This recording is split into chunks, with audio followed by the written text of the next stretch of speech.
সাকিব রুমে প্রবেশ করেই দেখে সুরভি একটা নাইট ড্রেস পরে আয়নার সামনে বসে আছে।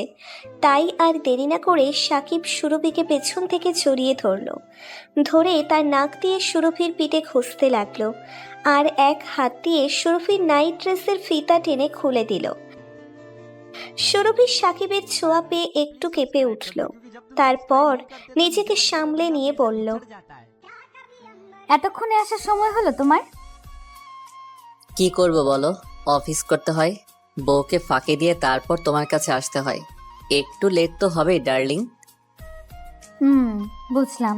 আমি তো শুধু তোমার চাহিদা মেটানোর জন্য। আমাকে কেন সময় দিবে তুমি? যখন ইচ্ছা আমার কাছে আসবে, যে চাহিদা মেটাবে আর চলে যাবে। এই রোমান্টিক সময়ে এসব না বললে হয় না তোমার? আচ্ছা, আর বলবো না, সরি। বলেই সাকিবের গালে একটা কিস করলো সুরভি। সাকিবও রেসপন্স দিল তার নিচের মতো করে। সুরভিকে কোলে তুলে নিয়ে বিছানায় শুইয়ে দিয়ে নিচের ঠোঁট ডুবিয়ে দিল সুরভির ঠোঁটে। 30 মিনিট পর বিছানার চাদর গায়ে ছড়িয়ে নিয়ে বিছানা থেকে উঠে ওয়াশরুমে চলে গেল সুরভি। সাকিব এখনো শুয়ে আছে। সুরভি ওয়াশরুম থেকে ফ্রেশ হয়ে বেরিয়ে আসলে সাকিব বলে, আচ্ছা সুরভি, আমরা কি পারি না দুজনে এক হয়ে যেতে? মানে কি বলতে চাচ্ছ তুমি? মানে আমি বলতে যাচ্ছি, আমরা কি বিয়ে করতে পারি না? বিয়ে? মাথা ঠিক আছে তোমার? তুমি ভালো করে জানো তুমি আমরা দুজনেই বিবাহিত। তো কি হয়েছে? তুমিও শরীফের সাথে সুখী নও, আর আমিও সাদিয়ার সাথে সুখী নই। Shut up Shakib. তোমাকে কে বলেছে আমি শরীফের সাথে সুখী নই? শরীফ আমাকে অনেক সুখে রেখেছে। আর হ্যাঁ, আমি তোমার সাথে শুই, তোমার থেকে একটু সময় চাই, এর মানে এটা না যে আমি আমার সংসার ছেড়ে তোমাকে বিয়ে করতে চাই, বুঝেছো? সাকিব চুপ, আর মনে মনে ভাবছে, শালি তোকে বিয়ে করবে কে? আমি কি জানি না তুই কেমন? আমি এত তাড়াতাড়ি তোর অতীত ভুলে গেছি? আর তোর কি মনে হয় আমি সাদিয়ার সাথে সুখী নই? আরে কপাল গুণে সাদিয়ার মতো বউ পেয়েছি আমি বললাম তোর মন রাখার জন্য, আর দেখে নিলাম তুই কি বলিস। দুঃখিত, আমি তোমাকে কোনোদিন বিয়ে করতে পারবো না। এখন ইচ্ছা হলে আমার সাথে দেখা করবে, না হলে নাই। আরে রেগে যাচ্ছ কেন তুমি? না, আমি রেগে যাচ্ছি না। কথাটা বলেই সুরভি সোফায় গিয়ে বসলো, আর সাকিব বিছানা থেকে উঠে ওয়াশরুমে গিয়ে ফ্রেশ হয়ে আসলো। বলো কি খাবে, চা নাকি কফি? না, আজ কিছু খাবো না সুরভি। সাদিয়া তাড়াতাড়ি বাসায় ডেকেছে আজ, আমি চললাম, বাই। নিজের স্ত্রীর দিকে খেয়াল রেখো, আর মাঝে মাঝে আমাকে একটু সময় দিও। সাকিব সুরভির কোনো কথার উত্তর না দিয়ে সুরভির বাসা থেকে বেরিয়ে যাচ্ছে। সাকিব চলে যাবার পর সুরভি সোফা থেকে উঠে সোজা ওয়াশরুমে গিয়ে শাওয়ার নিয়ে তারপর বসে টিভি দেখতে লাগলো। এদিকে সাকিব বাসা থেকে বের হবার সময় সুরভির বাড়ির নাইট গার্ডের সাথে গেটে দেখা হলো। সাকিবকে বাসা থেকে বেরিয়ে আসতে দেখে নাইট গার্ড বলল, আরে সাকিব স্যার, কখন এসেছেন? আর চলে যাচ্ছেন নাকি? একটু আগে এসেছি। আসলে একটা বিজনেস ডিল নিয়ে কথা বলার ছিল তো, তাই এসেছিলাম। ও আচ্ছা, তো ডিল কি হলো? হয়েছে। আমি এখন আসি। আচ্ছা স্যার। সাকিব চলে যাবার পর আবুল মিয়া তার কাজে মনোযোগ দিল। এদিকে 30 মিনিট পর বাসায় পৌঁছই সাকিব। আমি কি তোমাকে একটা প্রশ্ন করতে পারি? শিওর। তুমি প্রায়ই দেখি দেরি করে বাসায় আসো, আর এসে অনেকটা ক্লান্ত লাগে তোমাকে, কেন? আরে আমার পাগলি বউ, অফিসের কাজ থেকে তাই। বেশি কাজ করলে তো ক্লান্ত হবই। চলো, ক্ষুধা লেগেছে, খেতে দাও। খেতে দিব, তার আগে বলো কি এমন কাজ তোমার যে সারাদিন করতে পারো না, রাতেই করতে হয়? বললাম তো রে বাবা, বস এত সব কাজ দেয়, মাঝে মাঝে যা করতে রাত হয়ে যায়। আমি এখন খুব ক্লান্ত, খেতে দাও প্লিজ। ঠিক আছে, আগে ওয়াশরুম থেকে গোসল করে আসো, তোমার অনেক ক্লান্ত লাগছে। এই তো আমার লক্ষ্মী বউ, আমি এক্ষুনি গোসল করে আসতেছি। বলেই সাদিয়ার কপালে আলতো করে একটা কিস করে তার মোবাইলটা টেবিলের উপর রাখে। ওয়াশরুমে চলে গেল সাকিব। এদিকে রাত 10টা। আবুল মিয়া ডিউটি টাইম শেষ হলে সে সুরভির রুমে চলে যায় বলতে যে সে আজ চলে যাচ্ছে, কিন্তু উপরে গিয়ে দেখে সুরভি নিচের রুমে বসে আছে। আর সুরভিকে দেখে আবুলের একটু সন্দেহ হলো, কারণ আবুল মিয়া লক্ষ্য করত সাকিব স্যার যেদিনই ম্যাডামের সাথে বাসায় কোনো কাজে দেখা করতে আসতেন, কাজ করে সাকিব স্যার চলে যাবার পর প্রায়ই দেখত সুরভি গোসল করে, আর ওকে একটু ক্লান্ত ক্লান্ত লাগে। আবুল মিয়া মনে মনে ভাবতে লাগলো, কি এমন কাজ করেন ওনারা যে গোসল করতে হয় আর ক্লান্ত হয়ে যায়? আর ওনাদের কাজ কি শুধু রাতে? এ কেমন বিজনেস ডিল? কি ব্যাপার আবুল, তুমি ওখানে দাঁড়িয়ে আছো কেন? ভেতরে আসো। জি জি ম্যাডাম। কিছু বলবে? না ম্যাডাম, আমার ডিউটি টাইম শেষ, তাই বলার জন্য আসলাম। ও, তুমি যাওয়ার সময় গেটটা ভালো করে লাগিয়ে দিয়ে যেও, কেমন? আচ্ছা ম্যাডাম, তাহলে আজ আমি আসি। বলেই চলে আসলো আবুল। গেট ভালো করে লাগিয়ে দিয়ে পাশের দোকান থেকে একটা সিগারেট নিয়ে টানতে টানতে নিজের বাড়ির দিকে হাঁটা দিতে শুরু করলো আবুল। কিন্তু মাথায় শুধু একটাই কথা ঘুরপাক খাচ্ছে, সুরভি ম্যাডামের কাছে সাকিব স্যার কেন বারবার আসেন? সাকিব স্যারের কি এমন বিজনেস ডিল থাকে যে সেটা শুধু রাতেই করতে হয়, দিনে কেন নয়? আমাকে সব জানতে হবে, কারণ ওনাদের কাজকর্ম খুব একটা ভালো বলে মনে হচ্ছে না। আচ্ছা, তা কি ঠিক হবে? এসব ভাবতে ভাবতে নিজের বাসায় চলে আসে আবুল। এদিকে সাকিব সাদিয়া ডিনার করে রুমে লাইট অফ করে শুয়ে পড়ল। সাকিব মাথার পিছনে হাত রাখে, চোখ বন্ধ করে শুয়ে আছে আর ভাবছে, আজ সাদিয়া হঠাৎ করে এমন প্রশ্ন কেন করলো? ওর কি আমাকে নিয়ে সন্দেহ হচ্ছে? পরে আমি সুরভিকে সময় দিতে গিয়ে সাদিয়াকে একটু অ্যাভয়েড করছি না তো? এসব ভাবছে সাকিব, আর তখনই সাদিয়া বলে উঠল, সুরভি কে সাকিব? সুরভি কে মানে? সুরভিকে চেনো না আর সে তোমায় মেসেজ করে? What nonsense! মেসেজ করে মানে? দেখো সাকিব, আমার কাছে কিছু লুকাবে না। তুমি তোমার মোবাইল রেখে যখন ওয়াশরুমে গোসল করতে গিয়েছিলে, তখন তোমার মোবাইলে সুরভি নামে সেভ করা একটা নাম্বার থেকে মেসেজ এসেছিল। ও আচ্ছা, এই কথা। সুরভি আমাদের ক্লায়েন্টের বউ। আসলে ওনার হাজবেন্ড এখন দেশের বাইরে আছে, তাই ওনার সাথে সব ডিল করতে হয়। তাই বলে তুমি কি করো, বাসায় পৌঁছেছো কি না, এসব মেসেজ করবে? আরে, কথা বলতে বলতে বন্ধুদের মতো একটা সম্পর্ক হয়ে গেছে তো, তাই এসব মেসেজ করে। প্লিজ সাকিব, আমার ভালোবাসার ভাগটা তুমি কাউকে দিও না প্লিজ। তোমাকে আমি প্রচুর লাভ করি, থাকতে পারবো না। আমার ভাগটা তুমি কাউকে দিও না প্লিজ। আরে আমার পাগলি বউ, কান্না থামাও আর আমার উপর বিশ্বাস রাখো। আমি শুধু তোমার আর তোমারই থাকবো। এদিকে আবুল মিয়া তার ডিউটি ঠিকঠাকভাবে পালন করছিল আর ফের একবার সাকিবের আসার অপেক্ষা করছিল, কিন্তু সাকিব যেন কিছুতেই আসতে ছিল না। আর এভাবেই কেটে যায় 8 দিন। তারপর আবুল একদিন তার ডিউটি করছিল গেটে বসে, এমন সময় কেউ বলল, কেমন আছো আবুল? জি জি স্যার, ভালো। আপনি এতদিন পর? কি করব বলো, ক্লায়েন্ট তো আর একটা নয়, বাদ দাও। তোমার ম্যাডাম বাসায় আছে? জি স্যার, যান ভিতরে যান।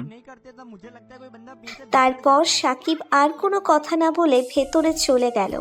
ভেতরে গিয়ে দেখে সুরভি ঘুমুচ্ছে। তাকে ডাকবে কিনা এসব ভাবতে ভাবতে তাকে ডাক দিয়েই দিল। সুরভিও প্রথম ডাকে সাড়া দিল। ঘুম থেকে উঠে ওয়াশরুম থেকে ফ্রেশ হয়ে এসে সাকিবকে বলল, কেন এসেছো আজ? কি চাই তোমার? প্লিজ রাগ করো না, আগে আমার কথা শোনো। কি শুনবো? 7-8 দিন থেকে তোমাকে কল মেসেজ করেই যাচ্ছি, কলটা পিক করেছো? কোনো মেসেজের উত্তর দিয়েছো? আরে বাবা, সাদিয়া তোমার ব্যাপারে সব জেনে গেছে, তাই ওকে নর্মাল করার জন্য এই কয়দিন ওকে একটু বেশি করে সময় দিয়েছি, যাতে ও আর এই বিষয়টা মনে না রাখে। সাকিব, তুমি আসলে একটা গভীর জলের মাছ। তোমাকে চেনা এত সহজ নয়, কারণ শরীফের সাথে বিয়ে হওয়ার আগে থেকেই আমি তোমাকে চিনি এবং ভালো করেই জানি। তুমিও কম কিসে? তুমিও তো শরীফকে গুগলি দিয়ে বিয়েটা করেছো। আচ্ছা বাদ দাও এসব, চলো, অনেকদিন তোমাকে আদর করি না। এদিকে আবুল মিয়া তার প্ল্যান মতো সুরভির রুমে চলে আসে সাকিব সুরভি কি করে সেটা দেখার জন্য, কিন্তু এসে যা দেখলো তা দেখার জন্য আবুল মোটেও প্রস্তুত ছিল না। কারণ আবুল এসে দেখে সাকিব এবং সুরভি দুজন তাদের চরম মুহূর্তে। আবুল মিয়ার যেন নিজের চোখে বিশ্বাস করতে পারছিল না। মনে মনে ভাবছে, আমি যে এসব দেখলাম এসব কি সত্যি নাকি স্বপ্ন। সুরভি ম্যাডামকে কত ভালো ভাবতাম আমি, আর শরীফ স্যার কত বিশ্বাস করেন ম্যাডামকে, কিন্তু ম্যাডাম যে স্যারের অনুপস্থিতিতে পরপুরুষের সাথে, ছি, মানুষ এতটা খারাপ হতে পারে আজ বুঝতে পারছি। মেয়েদের অন্ধের মতো বিশ্বাস করাই ভুল। এনারা তো বড়লোক মানুষ, তাহলে এরা কেন পরপুরুষের সাথে এসব করবে? কিসের অভাব সুরভি ম্যাডামের? সুরভি ম্যামও কি তাহলে শরীফ স্যারকে ছেড়ে সাকিব স্যারের সাথে চলে যাবেন? আবুলের এই কথাটা ভাবার কারণ হলো তার স্ত্রী শ্যামলীও 2 বছর আগে তাকে ছেড়ে অন্য ছেলের সাথে চলে গিয়েছিল। আবুল অনেক অনুরোধ করার পরেও আর শ্যামলী ফিরে আসেনি। তাহলে কি শরীফ স্যারের অবস্থাও তার মতোই হবে? সে তো গরিব মানুষ, তার আর মান সম্মান কি? কিন্তু স্যার তো একজন প্রভাবশালী মানুষ, তিনি এই লজ্জা লুকাবেন কি করে? তিনি কি এসব মেনে নিতে পারবেন? দরজার পাশে দাঁড়িয়ে এসব ভাবতে ভাবতে আবুলের হাত লেগে দরজায় একটু শব্দ হয়। সেই শব্দে সাকিব সুরভি চমকে ওঠে। মুহূর্তের মধ্যে তাদের সুখের মুহূর্ত অস্থির মুহূর্ত হয়ে যায়। দুজন দুজনের দিকে অবাক দৃষ্টিতে তাকিয়ে আছে। দুজনের চোখের ভাষায় স্পষ্ট কে। দুজনের বুকে কাঁপুনি শুরু হয়ে গেছে। তখন সুরভি একটু নর্মাল হয়ে, কে কে ওখানে? আবুল মিয়া এখনো চুপ, ভয়ে কাঁপছে সে। তারপর সুরভি কোনো উত্তর না পেয়ে সুরভির বুকের কাঁপুনি আরও বেড়ে গেল। কারণ তার বাসায় এখন এই সময় কেউ থাকার কথা নয়। তার হাজবেন্ড শরীফ দেশের বাইরে আছে, আর আবুল এখন হয়তো গেটে আছে। সে হুটহাট করে বাসায় আসে না প্রয়োজন ছাড়া। তাহলে কে হতে পারে? সাকিব সুরভি ভয়ে একাকার, কেউ দেখে ফেললে সর্বনাশ। এদিকে সাকিব এই সময়ের মধ্যে রেডি হয়ে নিল। সুরভি কোনো রকম শাড়িটা গায়ে পেঁচিয়ে নিয়ে আস্তে আস্তে দরজার দিকে হাঁটা দিতে শুরু করলো।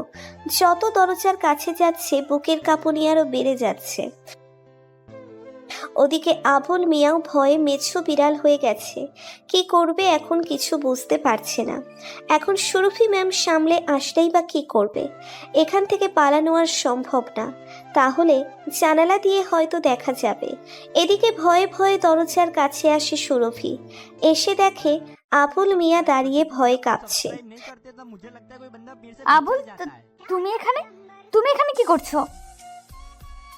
তারপর সুরভির কথায় একটু স্বাভাবিকতা দেখে সাকিব বলল, কে এসছে সুরভি?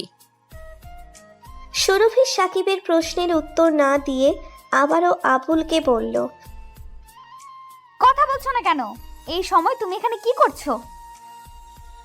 সুরভির ধমকে আবুল ভয় না পেয়ে বরং বলল, কি করছি বুঝতে পারছেন না? আপনাদের ডিলিং করা দেখার জন্য এসেছি। ডিলিং মানে? হ্যাঁ, আপনাদের বিজনেস ডিল। এবার সুরভি আর ধমক দিল না, একটু লজ্জা পেয়ে গেল। সুরভি ভেবেছিল যে আবুল হয়তো কিছু দেখেনি বলবে। তারপরেও একটু সাহসের সাথে সুরভি বলল, কি বলতে চাচ্ছ তুমি? ম্যাম, আমি কি বলছি আর বলতে চাচ্ছি সেটা। দেখো আবুল, তুমি ভুলে যেও না তুমি কি, তাই কোনো ব্যাপারে এভাবে নাক গলাতে আসবা না, বুঝেছো? এবার তোমার কাজে যাও। ঠিক আছে, আমিও দেখে নেব আর বলে দেব সব স্যারকে। শুধু আসতে দেন স্যারকে। বলেই চলে গেল আবুল। এদিকে সুরভি আর বেশি কিছু না ভেবে রুমে এসে শাওয়ার নিয়ে বসে টিভি দেখতে লাগলো। ওদিকে সাকিব বাসা থেকে বেরিয়ে একটা রিক্সা নিয়ে বাসার দিকে রওনা হলো। একটা অস্থিরতা কাজ করছে সাকিবের ভেতর। যদি এসব শরীফ জেনে যায় তাহলে সব শেষ, সাথে চাকরিটাও। আমাদের কোম্পানির এত বড় ক্লায়েন্ট উনি। রাত প্রায় 8টা বাজে, বাসায় পৌঁছই সাকিব। সাকিবের আজও একটু লেট করে বাসায় ফেরা দেখে সাদিয়া বলল, তোমার কি আজও কাজ ছিল? কেন? তোমার এত কাজ থাকে যে নিজের স্ত্রীর কলটাও পিক করতে পারো না? তুমি আবার কখন কল করেছো? তোমার মোবাইলটা বের করে দেখো। তারপর সাকিব ভিতরে প্রবেশ করতে করতে বলল, ঠিক আছে, আগে ফ্রেশ হই তারপর। সাকিব, তুমি আজও ক্লান্ত, গোসল করে আসো যাও। আর তোমাকে একটু টেন্স লাগছে কেন? কই? আরে না, বললাম না যে খুব ক্লান্ত। তুমি যাও, আমি আসতেছি। এদিকে সুরভি টিভি দেখছে, কিন্তু কেন জানি তার অস্থিরতা কাটছে না। মনে একটাই প্রশ্ন, আবুল কি এসব শরীফকে বলে দেবে? দিতেও পারে, কারণ আবুল শরীফের কথাই ওঠে বসে। না, শরীফকে এসব বলে দিলে তার সর্বনাশ হয়ে যাবে। অনেক কষ্টে বিয়ে করেছে শরীফকে, কি করা যায়? কি করলে আবুলকে আটকানো যাবে? এসব ভাবতে ভাবতে ক্লান্ত সুরভি। তারপর ভাবল, আমাকে আমার পুরনো স্টাইলে ফিরতে হবে সংসার বাঁচাতে। আর আমার সামনে এখন শুধু একটা রাস্তাই খোলা। ওদিকে সাকিব ওয়াশরুমে যাবার আগে পকেটে হাত দিয়ে দেখে ওর মোবাইল নাই। তারপর প্যান্টের সব পকেট, কোটের পকেট সবগুলোতে সার্চ করলো, কিন্তু পেল না। তারপর নিজের অফিস ব্যাগে দেখলো, সেখানেও নেই। এখানে সেখানে সবখানেই খুঁজলো, কিন্তু পেল না। খুঁজতে খুঁজতে ক্লান্ত সাকিব শেষে কোথাও না পেয়ে মাথায় হাত দিয়ে বসে পড়ল। সাকিবের অস্থিরতা দেখে সাদিয়া বলল, কি হয়েছে সাকিব? সাকিব মনে মনে ভাবল, সাদিয়া এই খবর শুনলে নিশ্চয়ই সন্দেহ করবে, তাই কথা অন্য দিকে নিয়ে বলল, না, কিছু না। তুমি ডিনার রেডি করো, আমি এক্ষুনি আসতেছি। তাড়াতাড়ি আসো। তারপর সাকিব একটু নর্মাল হয়ে শাওয়ার নিয়ে আসলো, কিন্তু মাথায় একটাই চিন্তা, মোবাইলটা হারালো কোথায়? পরে আবার সুরভির বাসায় ফেলে আসি নাই তো? কি হলো সাকিব, কি ভাবছো? হ্যাঁ, না, কিছু না। এদিকে সাদিয়ার একটু খটকা লাগলো, ভাবছে সাকিব আজ এমন করছে কেন। তখন সাকিবের কপালে হাত দিয়ে সাদিয়া বলল, সাকিব, তোমার শরীর ঠিক আছে তো? তুমি ঠিক আছো তো? আমি ঠিক আছি, টেনশন করো না। এদিকে সুরভি সব প্ল্যানিং করে বসে আছে আবুলের জন্য, কারণ আবুল প্রতিদিন 10টার সময় সুরভিকে বলে তারপর বাসায় যায়। সময় যেন যাচ্ছেই না সুরভির। টেনশন কাজ করছে সুরভির মাঝে, পারে না আবার শরীফকে ফোন করে সব বলে দেয়, সেই ভয়ে। দেখতে দেখতে রাত 10টা বেজে গেল। আবুল মিয়া প্রতিদিনের মতো আজও সুরভির রুমে আসলো তাকে বলার জন্য। এসে দেখে সুরভি বসে আছে, তাই আর দেরি না করে আবুল সুরভিকে বলল, আমি চলে যাচ্ছি। সুরভি স্পষ্ট বুঝতে পারল প্রতিদিনের মতো আজ আবুলের কথায় কোনো রেসপেক্টনেস নেই। আর কারণটা সুরভি ভালো করেই জানে, তাই আবুলকে ডাক দিল। আবুল, একটু ভেতরে আসো। জি বলেন। আচ্ছা, তোমার স্যার কি এসব বললে তুমি কি পাবে? মানে তখন তুমি যা দেখেছো তা যদি তুমি শরীফকে বলো, তাহলে তুমি কি পাবে? কিছু না, কিন্তু আমি বলবোই, কারণ এটা অন্যায়। তুমি কি জানো এটা বলার জন্য তোমার চাকরিও চলে যাবে? আমি ভয় পাই না, আর আমার বিশ্বাস আছে শরীফ স্যার এমনটা করবেন না। কেন করবে না? যদি আমি বলি তুমি আমার দিকে খারাপ নজরে তাকাও? এটা স্যার কোনোদিন বিশ্বাস করবে না। এসব বলে আমাকে আটকাতে পারবেন না, আমি আসি। বলেই চলে যাচ্ছিল আবুল। দাঁড়াও আবুল, তুমি এসব বললে তো কিছুই পাবে না, আর না বললে আমি তোমাকে এমন কিছু দিব যা তুমি কোনোদিন কল্পনাও করতে পারোনি। মানে? মানে তুমি যদি আমাকে কথা দাও যে তুমি শরীফকে এসব বলবে না, তাহলে তোমাকে তোমার কল্পনার বাইরে থাকা কিছু দিব। কল্পনার বাইরে? দেখুন, আমি টাকা পয়সার লোভী নই, সেটা আপনি ভালো করেই জানেন। জানি। আমি তোমাকে টাকার থেকেও বেশি কিছু, মানে তোমাকে পুরো চমকে দেব। চমকে দিবেন? চমকে দেব, যা কেউ কল্পনাও করতে পারবে না। আচ্ছা বলেন, কি সেটা? আগে কথা দাও। আচ্ছা দিলাম, এবার বলেন। তারপর সুরভি ভাবলো এবার প্ল্যানটা কাজে লাগানোর সময়। তারপর 2 মিনিট মাথা নিচু করে কি যেন একটা ভেবে নিল, আর তারপর এক টান দিয়ে নিচের বুকের উপর থেকে শাড়ির আঁচলটা নামিয়ে দিল। এটা দেখে আবুল তো পুরো থ বনে গেল। তারপর বলল, এটা কি হচ্ছে ম্যাডাম? তোমাকে বললাম না, তোমাকে এমন কিছু দেব যা তুমি কল্পনাও করতে পারবে না। কিন্তু ম্যাডাম। কোনো কিন্তু নয়। বলেই আবুলকে জড়িয়ে ধরল সুরভি। ওদিকে সাকিব এবং সাদিয়া ডিনার করে ঘুমিয়ে পড়ল। সাদিয়া ঘুমিয়ে পড়লেও সাকিব কিন্তু ঘুমাতে পারছে না, কারণ সাকিব এখনও শিওর না যে ওর মোবাইলটা কোথায় হারালো। আর ওদিকে আবার আবুলের কাছে ধরা খেয়েছে। সুরভি কি আবুলকে ম্যানেজ করতে পেরেছে? সাকিবের টেনশন যেন কমছেই না। এদিকে সুরভি আবুলকে জড়িয়ে ধরতেই আবুল একটা ঝটকা দিয়ে সরে গেল, কিন্তু সুরভিও যে নাছোড়বান্দা, তাই সে আবুলকে জোর করে ধরে বিছানায় শুইয়ে দিয়ে তার ঠোঁট দখল করলো। আবুল কিছুক্ষণ ছাড়িয়ে নিতে চাইল, কিন্তু পারল না।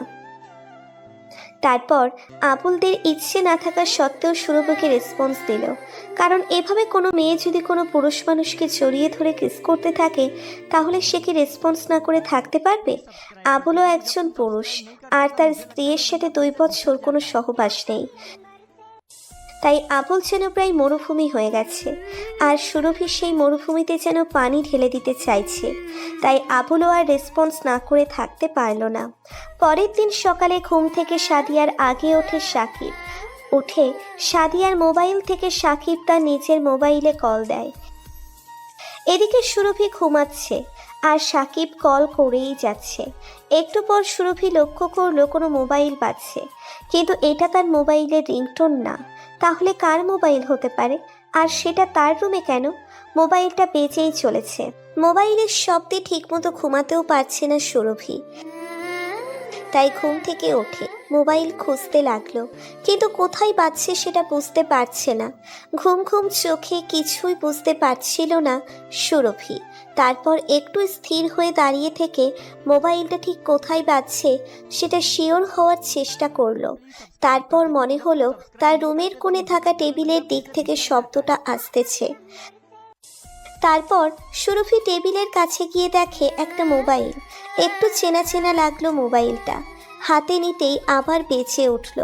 সাদিয়া নামে সেভ করা একটা নাম্বার থেকে কল। তখন সুরভি ফোন রিসিভ করে। হ্যালো, কে? সাকিব সুরভির কণ্ঠ শুনে চিনতে পারল। তারপর বলল, আমি সাকিব। মোবাইলটা তাহলে তোমার বাসায় রেখে আসছি। ও তুমি? এসে নিয়ে যেও। আচ্ছা, আমি অফিসে যাওয়ার সময় নিয়ে নেব। এখন রাখছি। বলেই কলটা কেটে দিয়ে একটা দীর্ঘশ্বাস ছাড়ল সাকিব। যাক, তাহলে হারাইনি। তারপর সুরভি মোবাইলটা রেখে ওয়াশরুমে চলে গেল ফ্রেশ হতে। সকাল 9টা। সুরভি বসে টিভি দেখছে, এমন সময় সুরভির মোবাইলটা বেজে উঠল। মোবাইল হাতে নিয়ে দেখে শরীফ সুরভির বরের কল। হ্যালো, কেমন আছো? ভালো, তুমি? জি ভালো। একটা সারপ্রাইজ আছে সুরভি। তাই নাকি? কি সারপ্রাইজ? দরজাটা খোলো। কেন? আগে তো খুলবা নাকি? সুরভি একটু অবাক হয়ে দরজা খুলতে লাগলো, আর দরজা খুলেই ইয়া বড় একটা ধাক্কা খেলো। তুমি কবে কবে এসেছো? আর আসার আগে একটা কল দিবা না? কাল ঢাকায় আসছি, আর আজ সোজা তোমার কাছে। আর কল দিলে তো আর একটা সারপ্রাইজ দেওয়া হবে না? আরো একটা সারপ্রাইজ। তুমি কি আমার জন্য নেকলেস আনছো? না, চলো ভিতরে চলো, পরে জানতে পারবে। আমার মোবাইলটা কই সুরভি? এদিকে ওয়াশরুম থেকে কথাটা শুনে চমকে গেল শরীফ। কোনো শব্দ না করে স্থির হয়ে দাঁড়িয়ে রইল। শরীফ চিন্তা করলো মোবাইল চাচ্ছে কে। সুরভি একটু অবাক হয়ে পেছনে ফিরে দেখে সাকিব। সুরভি কোনো কথা বলার আগেই সাকিব ভেতরে প্রবেশ করতে করতে বলল, কাল আবুল কোনো প্রবলেম করেনি তো? সুরভি কোনো কথা না বলে একবার ওয়াশরুমের দিকে তাকিয়ে সাকিবকে মোবাইলটা তাড়াতাড়ি দিয়ে বলল, এক্ষুনি চলে যাও এখান থেকে। শরীফ বাসায় আসছে, ও এখন ওয়াশরুমে আছে। প্লিজ সাকিব, কি? তুমি যাও। ওদিকে শরীফ ওয়াশরুম থেকে সব শুনছে। একটু উকি দিয়ে দেখলো সাকিব। তখন মনে মনে ভাবছে, সাকিবের মোবাইল সুরভির কাছে, আর কাল আবুল প্রবলেম করছে কিনা, মানে কি এসবে? তাহলে কি আমার অবর্তমানে সাকিব আমার বাসায় আসতো? কিন্তু কেন? সাকিবের সাথে আমার ক্লায়েন্টের সম্পর্ক, তাহলে সুরভির সাথে কি? এরকম কিছু প্রশ্ন মাথায় নিয়ে ওয়াশরুম থেকে বেরিয়ে আসলো শরীফ। কিন্তু সুরভিকে কিছুই বুঝতে দিল না। চলো নাস্তা করব। চলো। তারপর শরীফ আর সুরভি নাস্তা করে নিল। এরপর দুজনে মিলে একটু রেস্ট নিয়ে ঘুরতে বের হলো। সারাদিন ঘুরে সন্ধ্যার আগে বাসায় ফিরল দুজন। এর মাঝে শরীফ লক্ষ্য করে কে যেন সুরভিকে দু একবার কল দিয়েছিল, কিন্তু সুরভি সেটা রিসিভ করেনি। সেটা যে সাকিব ছিল সেটা এক প্রকার ক্লিয়ার। এখন রাত 10টা। আবুল প্রতিদিনের মতো বলে চলে গেল। শরীফ এবং সুরভি ডিনার সেরে ঘুমিয়ে পড়ল। ওদিকে সাকিব এবং সাদিয়াও ঘুমিয়ে পড়ল প্রতিদিনের মতো। পরের দিন সাকিব প্রতিদিনের মতো অফিস চলে যায়। তারপর দুপুরে লাঞ্চ টাইমে লাঞ্চ করার সময় সাকিবের ফোনে একটা কল আসে। সাকিব মোবাইলটা হাতে নিয়ে একটু অবাক হয়, কারণ কলটা করেছে শরীফ। হ্যালো স্যার, ভালো আছেন? সেটা পরে বলবো, আপনি এই ঠিকানায় চলে আসবেন অফিস শেষ করে। বলেই কলটা কেটে দিল শরীফ। শরীফের কথা শুনে সাকিব কিছুটা অবাক, কারণ সাকিব ভাবছে স্যার তো মাত্র কালকে আসলো, আর আজকেই মিট করতে বলছেন কেন? কি এমন কথা বলবেন? এসবের চিন্তায় আর অফিসে মনোযোগ ঠিকমতো দিতে পারছিল না সাকিব। তাই অফিস শেষ করে সাথে সাথে চলে গেল শরীফের দেওয়া ঠিকানায়। গিয়ে কিছুক্ষণ অপেক্ষা করতেই শরীফ চলে আসলো। কেমন আছেন স্যার? সুরভির সাথে আমার সম্পর্কটা ঠিক কি? মানে? আমার মনে হয় আমি স্পষ্ট ভাষায় বলছি, তাই আমার কথা না বোঝার কোনো কারণ দেখছি না। জি স্যার, আপনার কথা আমি ক্লিয়ার শুনেছি এবং বুঝেছি, কিন্তু আপনি হঠাৎ এসব কেন বলছেন, সেটা আবার আমাকে? বাহ, আপনি আপনার মোবাইল রেখে আসেন আমার স্ত্রীর রুমে, আর আমি কি বলছি সেটাই বোঝেন না? মোবাইল রেখে আসছি মানে? কেন, ভুলে গেছেন নাকি? কি হলো, কথা বলছেন না কেন? বলেন। বলুন, সুরভির সাথে আপনার কিসের সম্পর্ক? কই তেমন কিছু না। তাহলে আপনার মোবাইল আমার বাসায় কিভাবে? স্যার, সেদিন একটা বিজনেস ডিলিং নিয়ে কথা বলার ছিল, একটা প্রজেক্ট আটকে ছিল, আর আপনি তো দেশে ছিলেন না, তাই ভাবির সাথে কথা বলতে গেছিলাম, আর ভুলে মোবাইলটা রেখে আসি। তাই নাকি? জি স্যার। কিন্তু আমি তো জানি আপনি প্রতি সপ্তাহে আমার বাসায় যান। কে বলেছে স্যার? যে আপনাকে সবসময় যেতে দেখে। কে সে? বলুন তো কি হতে পারে? স্যার, আপনি এসব কি বলছেন? দেখেন সাকিব সাহেব, আমি এখনো ভদ্রভাবে কথা বলছি, কারণ আমি আপনার সাথে কোনো ঝামেলা জড়াতে চাই না। আর আমি সুরভি আর আপনার নামে অনেক কিছু শুনেছি আবুলের কাছে। সুরভি এসব বলার আগে আমি আপনার সাথে কথা বলছি, কারণ সুরভিকে প্রমাণ ছাড়া কিছুই বলতে পারছি না। কারণ আমি জেনে গেছি আমার বর্তমানে আমার বাসায় ঠিক কি চলে। সাকিব শরীফের মুখে আবুলের কথা শুনে অবাক হয়ে তাকিয়ে রইল শরীফের দিকে, আর মনে মনে ভাবছে সংসারও শেষ, সাথে বুঝি চাকরিটাও। কারণ এসবের জন্য যদি শরীফ স্যার তার ব্যবসা আমাদের কোম্পানির সাথে বন্ধ করে দেয়, আর সেটা যদি জিএম স্যার জানতে পারে, তাহলে সব শেষ। আর সাদিয়া, সে তো আগে থেকেই সন্দেহ করে আছে। কি হলো, আপনি নিজে থেকে কিছু বলবেন নাকি আমি আমার স্ত্রীকে ইনভলভ করবো এসবে? শরীফের মুখে সাদিয়ার কথা শুনে এবার সাকিব পুরো থ হয়ে গেল, হাঁ করে তাকিয়ে আছে শরীফের দিকে। কি ভাবছেন আমি এসব কি করে জানলাম? আমি আরো অনেক কিছু জানি, কিন্তু শুধু সুরভির অতীতটা বাদে, তাই সেটাই জানতে আসছি। আসলে শরীফ অফিসের কাছে বরিশাল গেলে সেখানেই তার সুরভির সাথে দেখা হয়, আর প্রথম দেখায় ভালো লেগে যায় সুরভিকে। তারপর প্রেম এবং শেষে বিয়ে, সব কিছু হয় মাত্র 10 দিনের মধ্যে। তাই সুরভির সম্পর্কে ভালোভাবে জানার সুযোগ হয়নি শরীফের। আর হ্যাঁ, আপনি যেহেতু আমার সংসার ভেঙেছেন বা ভাঙ্গার দ্বার প্রান্তে এনেছেন, তাই সব সত্যি কথা বলবেন, নাহলে আমিও কিন্তু আপনার সংসার ভেঙে দিতে পারি, এবং সেটার জন্য আমি একটু ভাববো না। আপনি নিশ্চয়ই জানেন আমার পাওয়ার কতটুকু, সাথে যে আপনার জবটা চলে যাবে সেটা বলার কি? স্যার কেন করতে চাইতেছেন আমার এত বড় সর্বনাশ, যেখানে কোনো দোষ নেই আমার? আপনার দোষ নেই? হাসালেন। আপনি অবশ্যই বুঝতে পারছেন এইসব সুরভি কি বলে সুরভি বলবে দোষী না।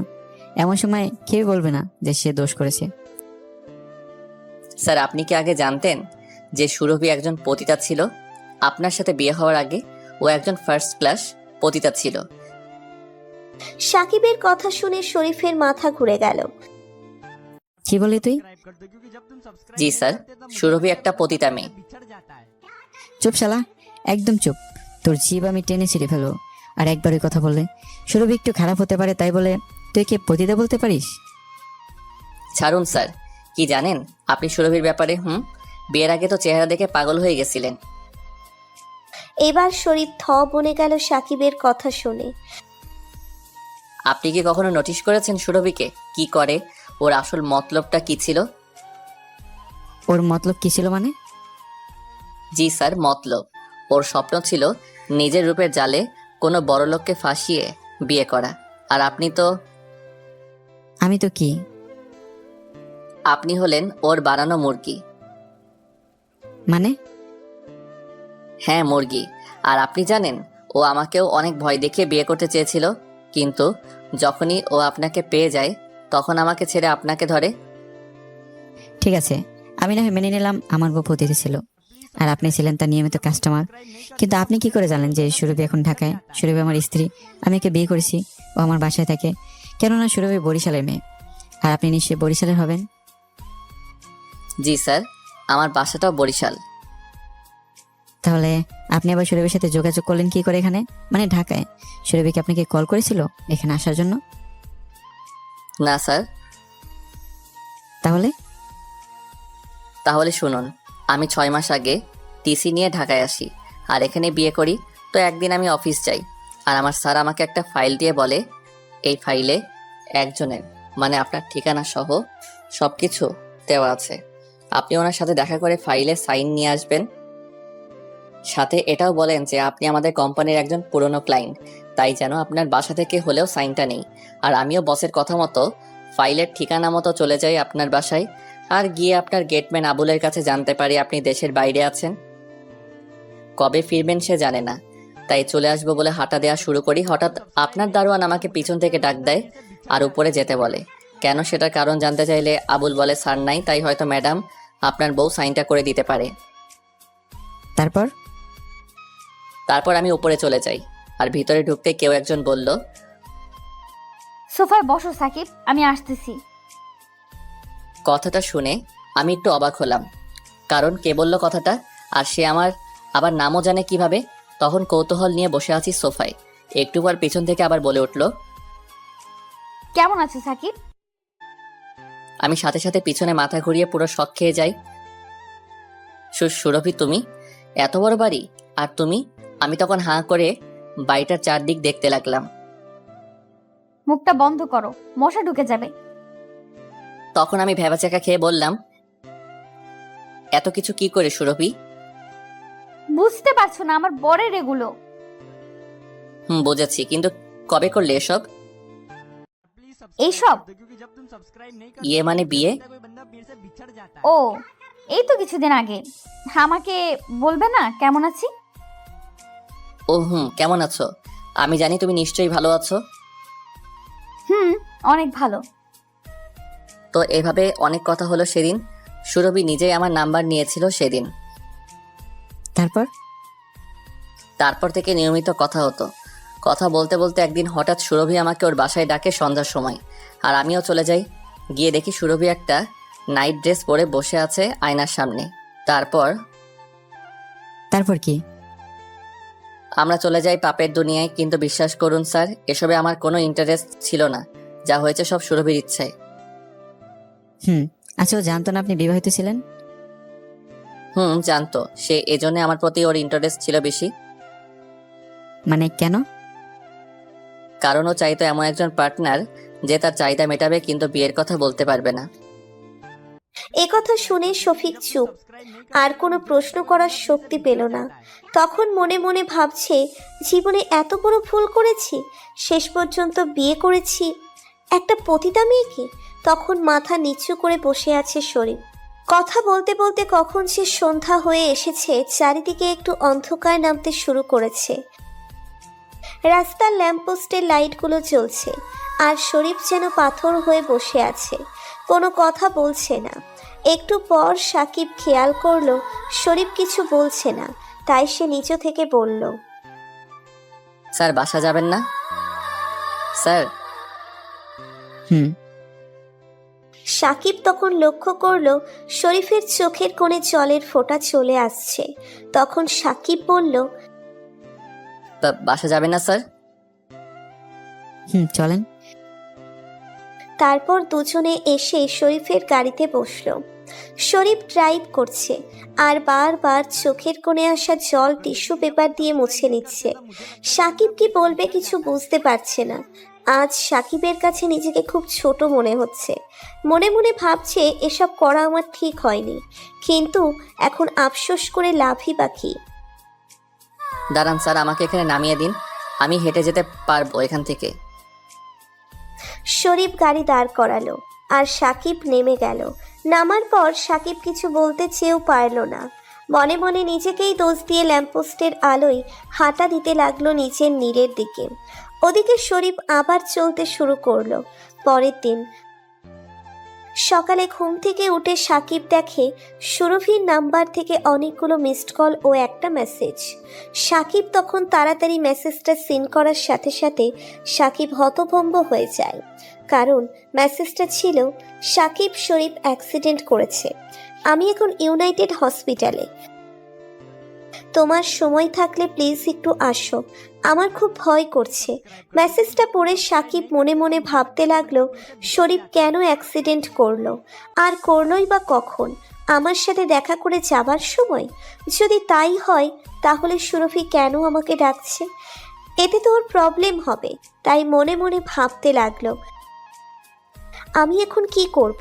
তার কিছুক্ষণ ভাবার পর সাকিব ঠিক করলো যে সে যাবে। তখন সাকিব অফিসে কল দিয়ে ছুটি নিয়ে সোজা চলে যায় ইউনাইটেড হসপিটালে। গিয়ে দেখে সুরভি একটা চেয়ারে মাথায় হাত দিয়ে বসে আছে। সাকিব গিয়ে তার বিপরীত চেয়ারে বসলো। সুরভি, সুরভি বলেই ডাক দিল সাকিব। দ্বিতীয় ডাকে শুনতে পেল সুরভি। কখন এলে? এই তো মাত্রই। শরীফ কোথায়? অপারেশন থিয়েটারে। হোয়াট? কিন্তু অ্যাক্সিডেন্ট করলো কিভাবে, আর কখন? আমি জানি না কিছু। সুরভি, কান্না থামাও। সাকিব এবার বুঝতে পারল আসল ঘটনা। শরীফ হয়তো সুরভির সাথে কথা বলছে, আর সবটা ক্লিয়ার হয়েছে। তাই নিজের লজ্জা লুকানোর জন্য অ্যাক্সিডেন্ট করেছে, হয়তো আত্মহত্যা করতে চেয়েছে। কারণ নিজের স্ত্রীর এসব শুনে খুব কম পুরুষই নর্মাল থাকতে পারে। আচ্ছা সুরভি, শরীফ বাসায় যাওয়ার পর তোমাকে নিয়ে কি কোনো কথা হয়? কি নিয়ে আর কথা হবে? তুমি আমার সুখের সংসারে আগুন লাগিয়ে এখন বলছো কি নিয়ে? আমি আগুন লাগিয়েছি? আর আমি কি এসব বলতে চেয়েছি? বিশ্বাস করো, আমি আগেই কিছু বলিনি সুরভি। আমি জানি আবুল সব বলে দিয়েছে। তাহলে শুধু আমাকে কেন দোষ দিচ্ছ? এখানে তোমার এবং আমার সমান দোষ। সাকিব, আমি তোমাকে দোষ দেইনি। আমি কি জানতে পারি তোমাদের মাঝে ঠিক কি নিয়ে কথা হয়েছিল? সেসব শুনে আর কি করবে, আমি তো পতিতা। এভাবে বলছো কেন? তুমি তো জানো আমারও সংসার আছে। আমার সংসার বাঁচাতে আমাকে এসব বলতে হয়েছে। ঠিক করেছো তুমি, আর একদিন না একদিন তো জানতেই পারতো। প্লিজ সুরভি, বলো কি হয়েছে। আমি ওয়াশরুম থেকে ফ্রেশ হয়ে সোফায় বসে আছি গতকাল রাত 8টার দিকে। এমন সময় শরীফ বাসায় আসে। ওকে দেখে একটু টেস্ট লাগছিল, তাই আমি ওকে বলি, কোথায় ছিলে এতক্ষণ? কোথায় ছিলাম সেটা জানতে চাও? শরীফের মুখে কথাটা শুনে আমি খুব অবাক হই। তারপরেও নিজেকে সামলে বললাম, জানতে চাই মানে? আমার কি দোষ ছিল সুরভি যে তুমি আমাকে নিয়ে এভাবে খেললে? শরীফ, কি বলছো তুমি এসব? কি বলছি? আচ্ছা, সাকিবকে তুমি চেনো না? কোন সাকিব? যে সাকিব তোমার কাছে তার ফোন রেখে যায়, যে সাকিব তোমার পুরনো ক্লায়েন্ট ছিল, তাকেই চেনো না? একসময় যাকে বিয়ে করার জন্য চাপ দিতে। ক্লায়েন্টের কথা শুনে আমি একটু চমকে যাই আর চোখগুলো বড় বড় করে শরীফের দিকে তাকিয়ে বললাম, কি বলছো কি এসব? ন্যাকামো করে লাভ নাই সুরভি। আমি আবুল এবং সাকিব দুজনের কাছ থেকে সব শুনেছি। তুমি যে কতটা নিস সেটা আজ জানতে পারলাম। এবার আমি পুরোই অবাক, কোনো কিছু বলার সাহস পাচ্ছি না। মনে মনে ভাবছি, আবুলকে এত কিছু দেওয়ার পরেও সব বলে দিল, আর সাকিব এতটা বেইমানি করলো আমার সাথে। কি হলো সুরভি, কথা বলছো না কেন? আমি জানতাম না তুমি পতিতা ছিলে, কিন্তু বিয়ের পর তো সব ছাড়তে পারতে নাকি? আর যদি ছাড়তে নাই পারো তাহলে আমাকে কেন বিয়ে করছো? সুরভি এখনো চুপ, মাথা নিচু করে সোফা থেকে উঠে দাঁড়ালো। আসলে তোমার মতো পতিতারা কখনো ভালো হতে পারে না, কারণ তোমরা লোভী। তোমাদের প্রতিদিন ভিন্ন ভিন্ন পুরুষের সাথে শোয়াটা হ্যাবিট হয়ে গেছে। শাট আপ শরীফ, তুমি জানো আমি কেন পতিতা ছিলাম? থাক, সেটা না হয় নাই বা বললাম যে কেন পতিতা ছিলাম, কিন্তু আমি লোভী ছিলাম না। হ্যাঁ, এটা ঠিক যে আমি কোনো বড় লোকের সন্ধানে ছিলাম, কিন্তু তোমাকে বিয়ে করেছি ভালোবেসে। আর আমার মতো পতিতাকে কে বানায়? আর কারাই বা যায় সে পতিতাদের কাছে, বলো? সুরভি, তুমি যে এতটা বেয়াদব জানতাম না। নিজে পতিতা হয়ে আবার আমার মুখে মুখে তর্ক করছো। হ্যাঁ করছি, কারণ পতিতা কেউ নিজের ইচ্ছায় হয় না, সবার একটা অতীত থাকে। ঠিক আছে, সেটা না হয় বুঝলাম, কিন্তু বিয়ের পর কি ভালো হতে পারতে না? কেন করো বিয়ের পর এসব? কিসের অভাব তোমার? কিসের অভাবে এসব করে তুমি বোঝো না? না, বুঝি না। তুমি জানো একটা মেয়ে বিয়ের পর তার স্বামীর কাছ থেকে কি চায়? মেয়েরা কি শুধু টাকাই চায়? তুমি এটা বোঝো না যে মানুষের শারীরিক চাহিদা বলেও কিছু আছে? মানুষ যেমন ক্ষুধা লাগলে খাবার খাওয়ার প্রয়োজন, তেমনি শারীরিক চাহিদা মেটানো প্রয়োজন, তার একটু ভালোবাসার প্রয়োজন।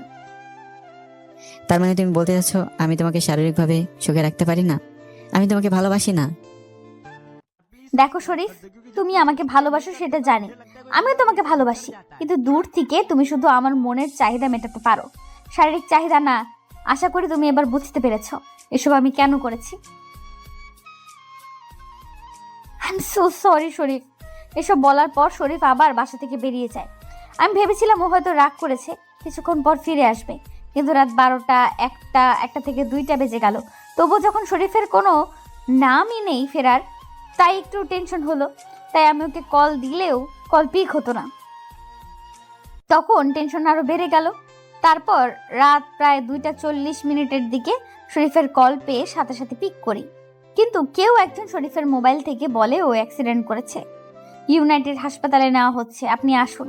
আর আমি তো ঢাকায় নতুনই বলতে পারো। শরীফ আর তোমাকে ছাড়া তেমন কাউকেই চিনি না, আর আজ সকাল থেকে আবুলকেও পাইনি, তাই তোমাকেই কল দিই, কিন্তু তুমি পিক করলে না দেখে মেসেজ করি। আর এখানে এসে শুনি শরীফকে অপারেশন থিয়েটারে নেওয়া হয়েছে। সুরভির এসব কথা বলার সময় অপারেশন থিয়েটার থেকে ডক্টর বের হতে দেখে সুরভি ডক্টরের কাছে দৌড়ে গিয়ে শরীফের আস্থা অবস্থা জানতে চায়। আর ডক্টর সুরভির হাতে একটা চিঠি ধরিয়ে দিয়ে বলে, I am so sorry, he is no more. কথাটা শুনে সুরভি সাকিব দুজনেই শক। সুরভি আর কোনো কথা বলছে না, আস্তে আস্তে ফ্লোরে বসে পড়ল এবং ডাক্তার চলে গেল। সাকিব সুরভিকে সান্ত্বনা দিতে চাইলেও পারল না, তখন কেঁদেই যাচ্ছে সুরভি। কোনো সম্পর্ক মিথ্যার উপর ভিত্তি করে টিকিয়ে রাখা সম্ভব না, যেমনটাই গল্পে করেছে সুরভি। তাই কোনো সম্পর্ক তৈরি করার আগে নিজের জন্য না হলেও যার সাথে সম্পর্ক জড়াতে যাচ্ছেন তার জন্যে হলেও সত্যিটা বলুন। সত্যি প্রথমে তিতা হলেও পরে অবশ্যই তার সুফল পাবেন। গল্পটার সাথে থাকার জন্য ধন্যবাদ। ভুল ত্রুটি ক্ষমা সুন্দর দৃষ্টিতে দেখার অনুরোধ রইল।